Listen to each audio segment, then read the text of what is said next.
জানিয়ে দেব এই মুহূর্তে হাতে পাওয়া সর্বশেষ গুরুত্বপূর্ণ আপডেট বাংলা সংবাদ। শুরুতেই থাকছে বুধবার ঢাকায় বিক্ষোভের ঘোষণা ইসলামী আন্দোলনের। ইসলামী আন্দোলন বাংলাদেশের সিনিয়র নায়েব আমির মুফতি সৈয়দ মোহাম্মদ ফয়জুল করিম বলেছেন, রক্তের বিনিময়ে অর্জিত স্বাধীনতা অক্ষুণ্ণ রেখে এগিয়ে যেতে হবে। খুনিদের দ্রুত ট্রাইব্যুনাল গঠন করে দৃষ্টান্তমূলক বিচার করতে হবে, যাতে স্বৈরাচারী গোষ্ঠী মাথাচাড়া দিয়ে উঠতে না পারে। এবারে জানাবো, আওয়ামী লীগ হিন্দুদের ঢাল হিসেবে ব্যবহার করতে চায়। আওয়ামী লীগ যখন জনগণের সামনে দাঁড়াতে পারে না, তখন হিন্দুদের ঢাল হিসেবে ব্যবহার করতে চায়। এটা হচ্ছে তাদের একটি হিংস্র খেলা। যখন তারা আন্দোলনে হেরে যায়, তখনই তারা বলবে হিন্দু ভাইদের উপর নির্যাতন করা হচ্ছে। এতক্ষণ শিরোনাম শুনছিলেন, এবার বিস্তারিত। প্রিয় দর্শক, আপনি যদি এই চ্যানেলে নতুন হয়ে থাকেন, ভিডিওটি দেখতে দেখতে চ্যানেলটি সাবস্ক্রাইব করে আমাদের সঙ্গে থাকুন। আর এই ভিডিও সম্পর্কে আপনি আপনার মূল্যবান মতামতটি কমেন্ট বক্সে জানিয়ে দিন। আর হ্যাঁ প্রিয় দর্শক, জানিয়ে দিন ভিডিওটি কোথা থেকে দেখছেন। বুধবার ঢাকায় বিক্ষোভ ঘোষণা ইসলামী আন্দোলনের। ইসলামী আন্দোলন বাংলাদেশের সিনিয়র নায়েব আমির মুফতি সৈয়দ মোহাম্মদ ফয়জুল করিম বলেছেন, রক্তের বিনিময়ে অর্জিত স্বাধীনতা অক্ষুণ্ণ রেখে এগিয়ে যেতে হবে। খুনিদের দ্রুত ট্রাইব্যুনাল গঠন করে দৃষ্টান্তমূলক বিচার করতে হবে, যাতে স্বৈরাচারী গোষ্ঠী মাথাচাড়া দিয়ে উঠতে না পারে। মঙ্গলবার সন্ধ্যায় পুরোনো পর্যটনস্থ আইএবি মিলনায়তনে চলমান পরিস্থিতি পর্যালোচনা সভায় সভাপতির বক্তব্যে এসব কথা বলেন তিনি। সভায় আগামীকাল বুধবার বাদ আসর বাইতুল মোকাররমের উত্তর গেটে গণহত্যার বিচার এবং দেশবিরোধী ষড়যন্ত্রকারীদের প্রতিহত করার দাবিতে বিক্ষোভ কর্মসূচি ঘোষণা করা হয়। ফয়জুল করিম বলেন, গত 16 বছরে আওয়ামী স্বৈরাচার দেশের অভিশপ্ত কর্মকাণ্ডের মাধ্যমে দেশের প্রতিটি মানুষকে বিষিয়ে তুলেছিল। শুধু আওয়ামী লীগ এবং তাদের দোসর ছাড়া সবাই ছিল মাজলুম এবং তারা ছিল জালিম। ক্ষমতার অপপ্রয়োগ, অধিকার হরণ, জুলুম, নির্যাতন, গুমখুন, এমনকি দেশের স্বাধীনতার সার্বভৌমত্ব বিকিয়ে দেওয়া সহ হেন কোনো কাজ নেই যা তারা করেনি। ফলশ্রুতিতে আপামর জনসাধারণ ছাত্রদের বিক্ষোভের সাথে নিঃশর্তভাবে একত্রতা পোষণ করে এবং স্বৈরাচারের পতনের একদফা দাবিতে অকাতরে জীবন বিলিয়ে দেয়।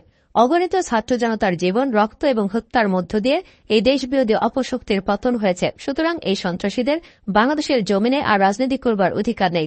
অতএব তাদের প্রতি নম্রতার কোনো সুযোগ নেই। তিনি আরও বলেন, ছাত্র জনতার জীবনের বিনিময়ে গঠিত অন্তর্বর্তীকালীন সরকারে যারা দায়িত্বে এসেছেন, তাদের কাছ থেকে দায়িত্বশীল বক্তব্য আশা করে দেশের মানুষ। যে বক্তব্য দেশের মানুষ ক্ষুব্ধ হয়, দ্বিধা বিভক্ত হয়, দায়িত্বশীলদের কাছ থেকে এমন বক্তব্য ছাত্র জনতা প্রত্যাশা করে না।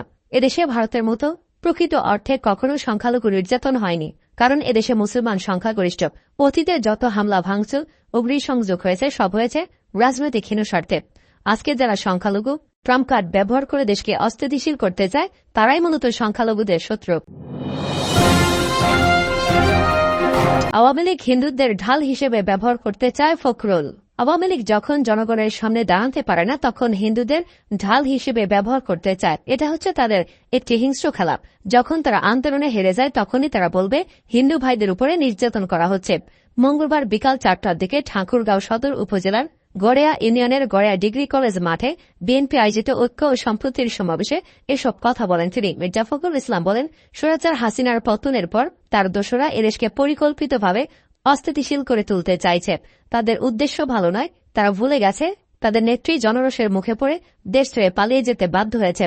হাসিনা এই দেশ এবং দেশের মানুষের উপর অনেক নির্যাতন, শোষণ, লুটপাট করেছে। দেশের মানুষ তাকে আর দেখতে চায় না।